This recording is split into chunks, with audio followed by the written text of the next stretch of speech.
ভোর ৬টায় আমরা রওনা হয়েছি আদ্রা থেকে বাঘমুন্ডির উদ্দেশ্যে।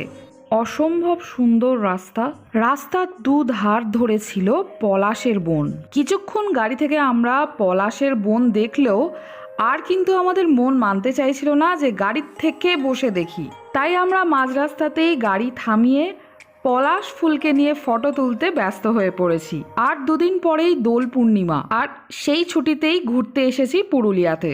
টকটকে লাল পলাশ ফুলগুলো দেখে মাথায় তখন একটাই গান গুনগুন করছিল, সেটা হলো পিন্দারে পলাশের বন পালাবো পালাবো মন।